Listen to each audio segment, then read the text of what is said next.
ಆತ್ಮೀಯವೃತ್ತಿ ಬಾಂಧವರೇ, ಯೂಟ್ಯೂಬ್ ವೀಕ್ಷಕರೇ, Azad fitness club YouTube ಚಾನಲ್ಗೆ ನಿಮಗೆಲ್ಲರಿಗೂ ಕೂಡ ಸ್ವಾಗತವನ್ನು ಕೋರ್ತಾ, Azad fitness club PET exam coaching ಇದರ ಪ್ರಥಮ ದಿನದ ಸೆಷನ್ಗೆ ನಿಮಗೆಲ್ಲರಿಗೂ ಕೂಡ ಇನ್ನೊಮ್ಮೆ ಸ್ವಾಗತವನ್ನು ಕೋರ್ತೇನೆ. ಆತ್ಮೀಯರೇ, ನಾನು ಇವತ್ತು ದೈಹಿಕ ಶಿಕ್ಷಣದ ಅರ್ಥ, ದೈಹಿಕ ಶಿಕ್ಷಣದ ವ್ಯಾಖ್ಯಾನಗಳು ಮತ್ತು ದೈಹಿಕ ಶಿಕ್ಷಣದ ಅತಿ ಮುಖ್ಯವಾದ ಗುರಿಗಳ ಬಗ್ಗೆ ತಿಳಿಸಲಿಕ್ಕಿದ್ದೇನೆ. ಮುಂದಿನ ಸೆಷನ್ನಲ್ಲಿ ನಾವು ಪ್ರಶ್ನೋತ್ತರಗಳ ಬಗ್ಗೆಯೂ ತಿಳ್ಕೊಳ್ತಾ ಹೋಗೋಣ. ನಿಮಗೆ ಈ ಒಂದು ಸೆಷನ್ಗೆ ಸಂಬಂಧಪಟ್ಟ ಹಾಗೆ ನೋಟ್ಸ್, PDF ಪ್ರಶ್ನೋತ್ತರಗಳ ಕಾಪಿ ಬೇಕಾದರೆ ನೀವು ಕೆಳಗಡೆ ಇರುವಂತಹ ಡಿಸ್ಕ್ರಿಪ್ಷನ್ ಮೇಲೆ ಕ್ಲಿಕ್ ಮಾಡಿದರೆ ನೀವು ನನಗೆ ವಾಟ್ಸಪ್ ಮೂಲಕ ಕಾಂಟ್ಯಾಕ್ಟ್ ಮಾಡ್ಬೋದು, ಅಥವಾ ಬಹಳ ಮುಖ್ಯವಾಗಿರುವಂಥದ್ದು ನೋಟ್ಸನ್ನು ಪಡೀಲಿಕ್ಕೆ ಅಥವಾ ಪ್ರಶ್ನೋತ್ತರವನ್ನು ಪಡೀಲಿಕ್ಕೆ ನೀವು ಟೆಲಿಗ್ರಾಮ್ ಆ್ಯಪನ್ನು ಕೂಡ ಅದರ ಮೂಲಕ ಕಾಂಟ್ಯಾಕ್ಟ್ ಮಾಡ್ಬೋದು. ಅದೆರಡರ ಲಿಂಕನ್ನು ನಾನು ಕೆಳಗಡೆ ಹಾಕಿರ್ತೇನೆ.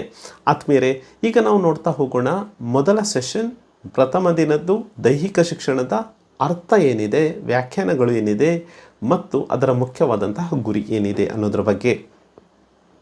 ದೈಹಿಕ ಚಟುವಟಿಕೆಯ ಮೂಲಕ ಪಡೆಯುವಂಥ ಶಿಕ್ಷಣವನ್ನು ನಾವು ದೈಹಿಕ ಶಿಕ್ಷಣ ಅಂತ ತುಂಬ ಸಿಂಪಲ್ ಆಗಿ ಹೇಳ್ಬೋದು.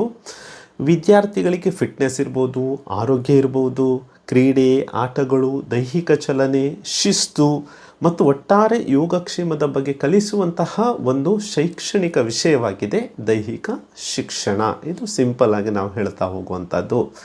ಆದ್ಮೇಲೆ ದೈಹಿಕ ಶಿಕ್ಷಣದಲ್ಲಿ ನೀವು ಎರಡು ಭಾಗಗಳನ್ನು ಕಾಣ್ತೀರಿ ಆ ಒಂದು ಶಬ್ದದಲ್ಲಿ. ಒಂದು ದೈಹಿಕ ಅಂತ ಇದೆ, ಇನ್ನೊಂದು ಶಿಕ್ಷಣ ಅಂತ ಇದೆ.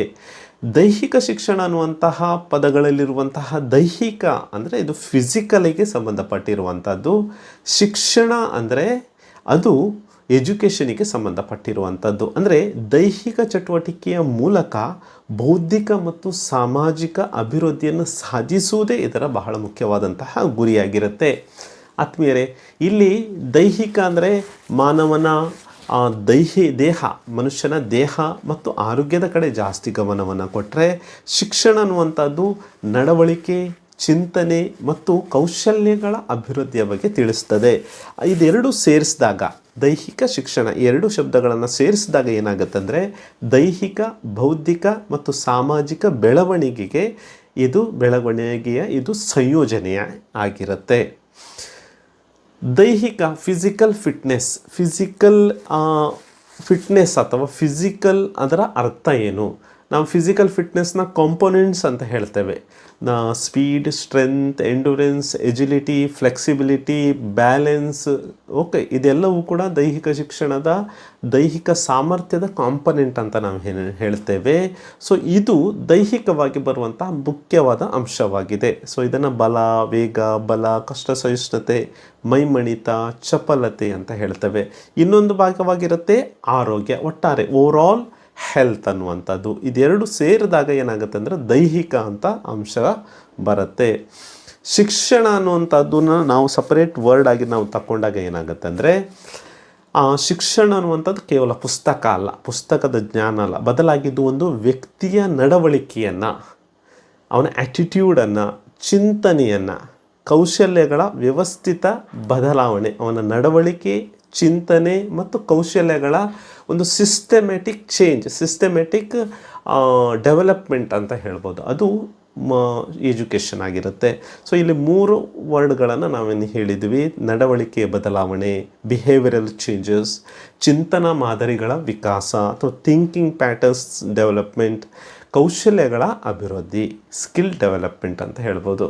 ಆದ್ಮೇಲೆ ಇನ್ನೊಂದು ದೈಹಿಕ ಶಿಕ್ಷಣಕ್ಕೆ ಸಂಬಂಧಪಟ್ಟ ಹಾಗೆ ಇನ್ನೊಂದು ಶಬ್ದ ಬರುತ್ತೆ, ಬಹಳ ರಿಲೇಟೆಡ್ ಶಬ್ದ. ಅದು ಸಾಮಾನ್ಯವಾಗಿರುವಂಥದ್ದು ದೈಹಿಕ ಸಂಸ್ಕೃತಿ. ಏನಿದು ದೈಹಿಕ ಸಂಸ್ಕೃತಿ? ಏನಿದು ದೈಹಿಕ ಶಿಕ್ಷಣ? ದೈಹಿಕ ಸಂಸ್ಕೃತಿ ಅಂದರೆ ಅದು ಕೇವಲ ನಮ್ಮ ಬಾಹ್ಯ ಆಕೃತಿ, ಬಾಹ್ಯ ಆಕಾರ, ದೇಹದ ಆಕಾರ, ಬಾಹ್ಯ ಸೌಂದರ್ಯದ ಬಗ್ಗೆ ಪ್ರಾಮುಖ್ಯತೆಯನ್ನು ಕೊಡುತ್ತೆ. ಅಂದರೆ ಅದು ಸ್ನಾಯುಬಲ ಇರ್ಬೋದು, ತೋಳ್ಬಲ ಇರ್ಬೋದು, ಸೌಂದರ್ಯದ ಮೇಲೆ ಗಮನವನ್ನು ಕೇಂದ್ರೀಕರಿಸ್ತದೆ. ಅದನ್ನು ನಾವೇನಂತ ಹೇಳ್ತೇವೆ? ದೈಹಿಕ ಸಂಸ್ಕೃತಿ ಅಂತ ಹೇಳ್ತೇವೆ.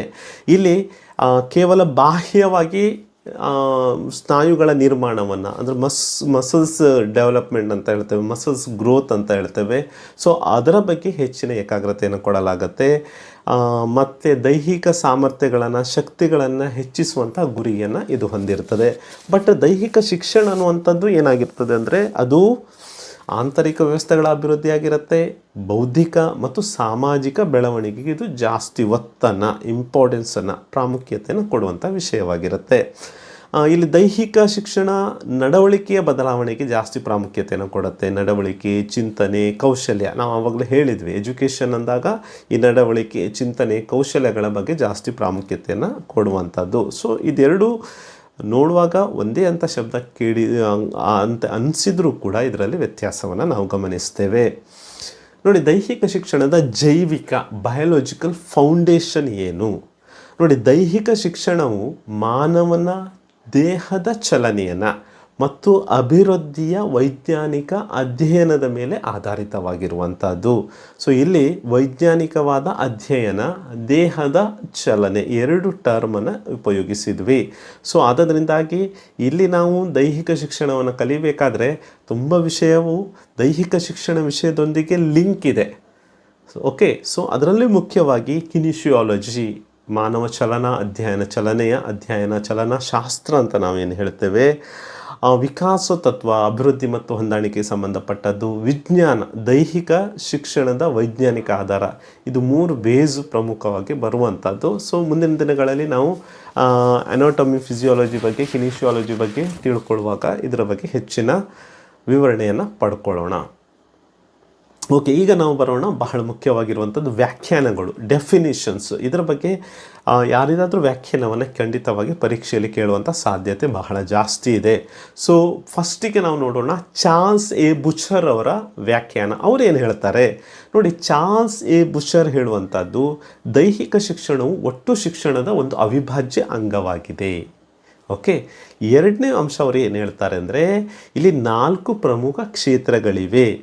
ಆ 4 ಪ್ರಮುಖ ಕ್ಷೇತ್ರಗಳು ದೈಹಿಕ ಚಟುವಟಿಕೆಯ ಮೂಲಕ ದೈಹಿಕವಾಗಿ, ಮಾನಸಿಕವಾಗಿ, ಸಾಮಾಜಿಕವಾಗಿ, ಭಾವನಾತ್ಮಕ ಕ್ಷೇತ್ರದಲ್ಲಿ ಸದೃಢ ಪ್ರಜೆಗಳನ್ನು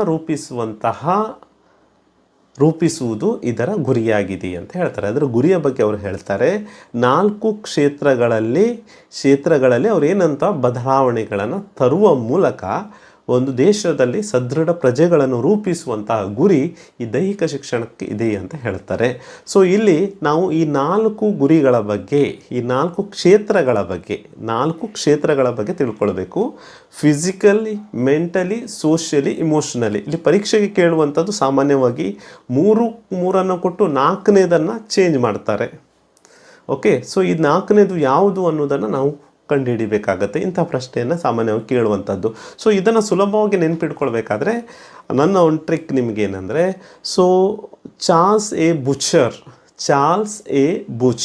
ಸೊ ನೆನಪಿಟ್ಕೊಳ್ಳಿ, ಚಾರ್ಲ್ಸ್ ಎ ಬುಚರ್ ಅಂತ ಹೇಳಿದಾಗ PM ಸೆಕ್ರೆಟ್ರಿ ಅಂತ ನೆನಪಿಟ್ಕೊಳ್ಳಿ. ಚಾರ್ಲ್ಸ್ ಎ ಬುಚರ್ ಅವರು PM ಸೆಕ್ರೆಟ್ರಿ ಆಗಿದ್ರು ಅಂತ ನೆನಪಿಟ್ಕೊಳ್ಳಿ. ಯಾಕಂದರೆ Charles A Butcher PMSE, PMC, P ಅಂದರೆ ಫಿಸಿಕಲಿ, M ಅಂದರೆ ಮೆಂಟಲಿ, ಮಾನಸಿಕವಾಗಿ, ದೈಹಿಕವಾಗಿ, S ಅಂದರೆ ಸೋಷಿಯಲಿ, ಸಾಮಾಜಿಕವಾಗಿ, E ಅಂದರೆ ಇಮೋಷನಲ್ ಕ್ಷೇತ್ರ, ಇಮೋಷನಲಿ. ಸೊ PMSE ಸೆಕ್ರೆಟ್ರಿ, PMನ ಸೆಕ್ರೆಟ್ರಿ ಬೂಷರ್. ಸೊ ಬೂಷರ್ ಈ 4 ಕ್ಷೇತ್ರಗಳ ಬಗ್ಗೆ ಹೇಳ್ತಾರೆ. ಸೊ ಈ ರೀತಿ ನಾವು ನೆನಪಿಟ್ಕೊಳ್ಬೋದು. ನೆಕ್ಸ್ಟ್ JM ನ್ಯಾಶ್ ಅವರ ಬಗ್ಗೆ ನಾವು ತಿಳ್ಕೊಳ್ಬೇಕಾದ್ರೆ ಅವ್ರು ಏನು ಹೇಳ್ತಾರೆ ಅಂದರೆ, ಅವರ ಪರಿಕಲ್ಪನೆಯ ಪ್ರಕಾರ ಇಲ್ಲಿ ಅವರು ಹೇಳೋದು ಸಮಗ್ರ ಶಿಕ್ಷಣದ ಒಂದು ಅವಿಭಾಜ್ಯ ಅಂಗ ದೈಹಿಕ ಶಿಕ್ಷಣವಾಗಿದೆ ಅಂತ ಹೇಳ್ತಾರೆ. ಇಲ್ಲಿ ಬುಚರ್ ಅವರು ಕೂಡ ಅದನ್ನೇ ಹೇಳ್ತಾರೆ.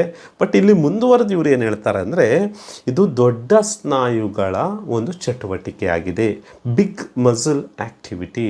So JB Nash big muscle activity. Nash ದೊಡ್ಡ ಮಸಲು ಸ್ನಾಯುಗಳ ಚಟುವಟಿಕೆ, ನ್ಯಾಶ್ ದೊಡ್ಡ ಸ್ನಾಯುಗಳು. ಈ ಒಂದು ಶಬ್ದವನ್ನು ನಾವು ನೆನಪಿಟ್ಕೊಳ್ಬೇಕು. ನೆಕ್ಸ್ಟ್ ಅವರು ಮುಂದುವರಿತಾ ಹೇಳ್ತಾರೆ, ಅವುಗಳಿಗೆ ಸಂಬಂಧಿಸಿದ ಪ್ರತಿಕ್ರಿಯೆಗಳೊಂದಿಗೆ ಇದು ವ್ಯವಹರಿಸ್ತದೆ.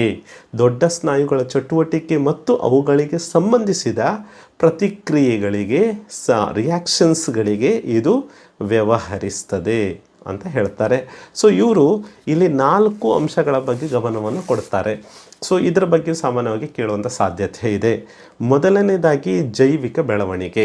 ಸೊ ದೈಹಿಕ ಶಿಕ್ಷಣದಿಂದ ಈ 4 ರೀತಿಯ ಬೆಳವಣಿಗೆ ಆಗ್ತದೆ. ಒಂದನೇದು ಜೈವಿಕ ಬದಲಾವಣೆ ಆಗುತ್ತೆ ಮೊದಲ ಹಂತದಲ್ಲಿ, ಫೌಂಡೇಶನ್ ಫಸ್ಟ್ ಸ್ಟೆಪ್ಪಲ್ಲಿ. ಎರಡನೇದು ನರಸ್ನಾಯುಗಳ ಬೆಳವಣಿಗೆ. ಮೂರನೇದು ಬೌದ್ಧಿಕ ವಿಕಸನ. ಕೊನೆಯದಾಗಿ ಆಗುವಂಥದ್ದು ಭಾವನಾತ್ಮಕ ಬೆಳವಣಿಗೆ. ಸೊ ಒಂದು ಗೋಪುರ, ಇದ್ರ ಗೋಪುರ ಅಂತ ಹೇಳ್ತಾರೆ. JB ನ್ಯಾಶ್ ಅವರ ಗೋಪುರಗಳು, ಬೆಳವಣಿಗೆಯ ಗೋಪುರಗಳ ಮೊದಲ ಸ್ಟೆಪ್ ಯಾವುದು ಅಂತ ಕೇಳಿದಾಗ ನೀವು ಜೈವಿಕ ಬೆಳವಣಿಗೆ ಫಸ್ಟ್ ಹೇಳಬೇಕು. ಎರಡನೇದಾಗಿ ಆಗುವಂಥದ್ದು ನರಸ್ನಾಯುಗಳ ಬೆಳವಣಿಗೆ. ಮೂರನೇದು ಬೌದ್ಧಿಕ ವಿಕಸನ. ಕೊನೆಯದಾಗಿ ಆಗುವಂಥದ್ದು ಭಾವನಾತ್ಮಕ ಬೆಳವಣಿಗೆ. ಸೊ ನ್ಯಾಶ್ ಬಗ್ಗೆ ಒಂದು ನೆನಪಿಟ್ಕೊಳ್ಬೇಕಾದದ್ದು, ಅದು ದೊಡ್ಡ ಸ್ನಾಯುಗಳ ಚಟುವಟಿಕೆ, ಬಿಗ್ ಮಸಲ್ ಆ್ಯಕ್ಟಿವಿಟಿ ಅನ್ನುವಂಥದ್ದು. ಎರಡನೇದಾಗಿ ಈ ಗೋಪುರದಲ್ಲಿ ಇರುವಂತಹ 4 ಬೆಳವಣಿಗೆಗಳು. ಅದನ್ನು ನೀವು ಸುಲಭವಾಗಿ ಯಾವ ರೀತಿ ನೆನಪಿಟ್ಕೊಳ್ಬಹುದಂದರೆ, ಜೈನರು ನಾವಂತ ಏನು ಹೇಳ್ತೇವೆ ನೋಡಿ, ಜೈನ ಬಹುಬ ಯಾರು, ನ್ಯಾಶ್, JB ನ್ಯಾಶ್. ಜೈನ ಬಹುಬಾ, ಭಾವನ ಕೊನೆಯದಾಗಿ ಮೇಲ್ಗಡೆ ಬರ್ತದೆ, ಜೈ ಫಸ್ಟ್ ಬರ್ತದೆ. ಜೈ ಅಂದರೆ ಜೈವಿಕ ಬದಲಾವಣೆ, ಅಂದರೆ ನರಸ್ನಾಯುಗಳ ಬೆಳವಣಿಗೆ, ಬೌದ್ಧಿಕ ವಿಕಸನ, ಕೊನೆಯದಾಗಿ ಬರುವಂಥದ್ದು ಭಾವನಾತ್ಮಕವಾದಂತಹ ಬೆಳವಣಿಗೆ. ಆದಮೇಲೆ ಇನ್ನೊಬ್ಬರು ಬಹಳ ಮುಖ್ಯವಾಗಿರುವವರು H. ಕ್ಲಾರ್ಕ್ ಅವರ ದೈಹಿಕ ಶಿಕ್ಷಣದ 3 ಆಯಾಮಗಳು. ಇಲ್ಲಿ ಕೂಡ H. ಕ್ಲಾರ್ಕ್ ಅವರು ಹೇಳುವಂಥದ್ದು ಇದು ಮುಖ್ಯವಾಗಿ 3 ಆಯಾಮಗಳನ್ನು ಹೊಂದಿದೆ. ಒಂದು ದೈಹಿಕ ಸಾಮರ್ಥ್ಯ, ಫಿಸಿಕಲ್ ಫಿಟ್ನೆಸ್. ಎರಡನೇದು ಮುಖ್ಯವಾಗಿರುವಂಥದ್ದು ಸಾಮಾಜಿಕವಾದಂತಹ ಬೆಳವಣಿಗೆ, ದಕ್ಷತೆ, ಸೋಷಿಯಲ್ ಎಫಿಷಿಯನ್ಸಿ. ಮೂರನೇದಾಗಿರುವಂಥದ್ದು ಸಂಸ್ಕೃತಿಯ ವಿಕಸನ ಅಥವಾ ಕಲ್ಚರಲ್ ಡೆವಲಪ್ಮೆಂಟ್ ಅಂತ ಹೇಳ್ತಾರೆ. ಆದಮೇಲೆ ನಮ್ಮ ಶಾಲೆಗಳಲ್ಲಿ, ನಮ್ಮ ಶಾಲೆಯಲ್ಲಿ SPC ಅಂತ ಇದೆ, ಸ್ಟೂಡೆಂಟ್ ಪೊಲೀಸ್ ಕೆಡೆಟ್ ಅಂತ ಇದೆ. ಇದ್ರ ಬಗ್ಗೆ ಕೇಳ್ಬೋದು. ಕೇರಳದಲ್ಲಿ ಇದು ಆರಂಭವಾಗಿರುವಂಥದ್ದು. ಇದು NCC ಆಗಿರುತ್ತೆ, NCC NSS ಆಗಿರುತ್ತೆ. ಸೊ ಇಲ್ಲಿ ನಾನು ಹೇಳಿರುವಂಥದ್ದು ಏನಂದರೆ SPC student police cadet.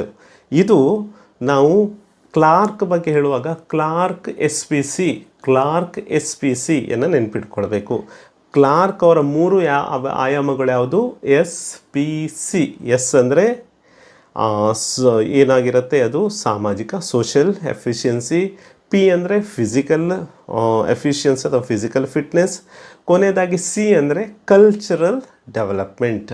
Okay, SPC social, physical, cultural. ಇದು 3 ಆಯಾಮಗಳು. ಯಾರಿದು? ಕ್ಲಾರ್ಕ್ ಅಂದಾಗ SPCಯನ್ನು ನಾವು ನೆನಪಿಟ್ಕೊಳ್ಬೇಕು. Clarke SPC.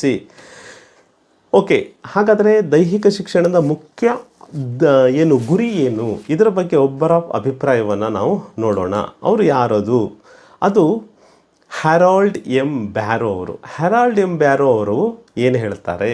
ಅವರು ದೈಹಿಕ ಶಿಕ್ಷಣದಲ್ಲಿ 3 ಕ್ಷೇತ್ರದ ಮೂಲಕ ಸರ್ವಾಂಗೀಣ ಅಭಿವೃದ್ಧಿ ಆಗುತ್ತೆ ಅಂತ ಹೇಳ್ತಾರೆ. ಅಂದರೆ ದೈಹಿಕ ಶಿಕ್ಷಣ 3 ಕ್ಷೇತ್ರದ ಮೂಲಕ ಸರ್ವಾಂಗೀಣ ಅಭಿವೃದ್ಧಿ ಆಗುತ್ತೆ ಅಂತ ಹ್ಯಾರಾಲ್ಡ್ ಎಂ ಬ್ಯಾರೋ ಅವರು ಹೇಳ್ತಾರೆ. ಅದರಲ್ಲಿ ಮೊದಲನೇದು ಬರೋದು ಕಾಗ್ನಿಟಿವ್ ಡೊಮೈನ್ ಅಂದರೆ ಏನು? ಜ್ಞಾನಾತ್ಮಕವಾಗಿರುವಂಥ ಕ್ಷೇತ್ರ. ಇಲ್ಲಿ ಜ್ಞಾನ ಅಂದರೆ ಏನು? ಜ್ಞಾನ ನೋಡಿ, ನಾಲೆಜನ್ನು ಗೇನ್ ಮಾಡುವಂಥದ್ದು. ನಾವು ಮಕ್ಕಳಿಗೆ ಯಾವುದೇ ಆಟವನ್ನು ಕಲಿಸ್ಬೇಕಾದ್ರೆ ನಮ್ಮಲ್ಲಿ ಖೋಖೋ ಟೀಮ್ ಇದೆ. ಸೊ ನಾವು ಖೋಖೋ ರೂಲ್ಸನ್ನು ಹೇಳ್ತೇವೆ. ಸೊ ಇದರಿಂದ ಜ್ಞಾನಾತ್ಮಕವಾದಂತಹ ಅಂಶಗಳನ್ನು, ಜ್ಞಾನವನ್ನು ಅವ್ರು ಸಂಪಾದನೆ ಮಾಡ್ತಾರೆ. ಇದೇ ಕಾಗ್ನಿಟಿವ್ ಡೊಮೈನ್ ಆಗಿದೆ. ತಂತ್ರಗಳ ಬಗ್ಗೆ, ಈಗ ವಾಲಿಬಾಲಲ್ಲಿ ಬೇರೆ ಬೇರೆ ಟೆಕ್ನಿಕ್ಸ್ ಇದೆ, ತಂತ್ರಗಳಿವೆ, ಅವುಗಳ ಬಗ್ಗೆ ನಾವು ಹೇಳ್ತೇವೆ. ಅದನ್ನು ಮಕ್ಕಳು ಕಲಿತಾರೆ. ಅದಾದ ಮೇಲೆ ಇದರಿಂದ ದೈಹಿಕ ಶಿಕ್ಷಣದಲ್ಲಿ ಬೌದ್ಧಿಕ ಬದಲಾವಣೆ ಆಗುತ್ತೆ. ಅದಕ್ಕೆ ಬಹಳ ಪ್ರಾಮುಖ್ಯತೆಯನ್ನು ಕೊಡಲಾಗುತ್ತೆ. ಸೊ ಆಟದ ನಿಯಮ ಕಲಿಯುವಂಥದ್ದು, ಆರೋಗ್ಯದ ಕುರಿತಾದ ಪರಿಕಲ್ಪನೆಗಳನ್ನು ಹೊಂದುವಂಥದ್ದು, ಅಂದರೆ ಹೆಲ್ತ್ ಅವೇರ್ನೆಸ್ಸನ್ನು ಪಡೆಯುವಂಥದ್ದು, ಕ್ರೀಡಾತಂತ್ರಗಳನ್ನು ವಿಶ್ಲೇಷಣೆ ಮಾಡುವಂಥದ್ದು, ಇದೆಲ್ಲವೂ ಕೂಡ ಬರುವಂಥದ್ದು ಕಾಗ್ನಿಟಿವ್ ಡೊಮೈನ್ ಅಥವಾ ಜ್ಞಾನಾತ್ಮಕ ವಲಯದಲ್ಲಿ. ಎರಡನೇದು ಬರುವಂಥದ್ದು ಹ್ಯಾರಾಲ್ಡ್ ಎಂ ಬ್ಯಾರೋ ಅವರು ಹೇಳುವ ಪ್ರಕಾರ ಎರಡನೇ ಡೊಮೈನ್ ಆಗಿರುತ್ತೆ ಸೈಕೋಮೋಟರ್ ಡೊಮೈನ್ ಅಥವಾ ಮನೋಚಲನಾತ್ಮಕವಾಗಿರುವಂತಹ ಕ್ಷೇತ್ರ. ಮನೋಚಲನಾತ್ಮಕ ಕ್ಷೇತ್ರ ಅಂದರೆ ಏನು? ಇದರಲ್ಲಿ ಚಲನಾತ್ಮಕ ಕ್ಷೇತ್ರದಲ್ಲಿ ದೈಹಿಕ ಚಲನೆ, ನೋಡಿ ಇಲ್ಲಿ ಚಲನಾತ್ಮಕ ಅಲ್ಲಿ ಮೂಮೆಂಟ್ ಬಗ್ಗೆ ಬಂದಿದೆ, ವರ್ಡೇ ಬಂದಿದೆ, ಚಲನೆ ಅಂದರೆ ಮೂಮೆಂಟ್ ಅಂತ. ಚಲನೆ, ದೈಹಿಕ ಚಲನೆ, ಕೌಶಲ್ಯಗಳ ಅಭಿವೃದ್ಧಿ. ನಾವು ಮಕ್ಕಳಿಗೆ ಬೇರೆ ಬೇರೆ ಕೌಶಲ್ಯಗಳನ್ನೆಲ್ಲ ಕಲಿಸ್ತೇವೆ, ಗೇಮ್ಸಲ್ಲೆಲ್ಲ ಬೇರೆ ಬೇರೆ ಕೌಶಲ್ಯ, ಅಥ್ಲೆಟಿಕ್ಸಲ್ಲಿ ಕೂಡ ಕಲಿಸ್ತೇವೆ. ಸೊ ಕೌಶಲ್ಯಗಳ ಅಭಿವೃದ್ಧಿ, ಮಾನಸಿಕ ಶಾರೀರಿಕ ಸಮನ್ವಯದ ಮೇಲೆ ಇದು ಕೇಂದ್ರೀಕೃತವಾಗಿದೆ.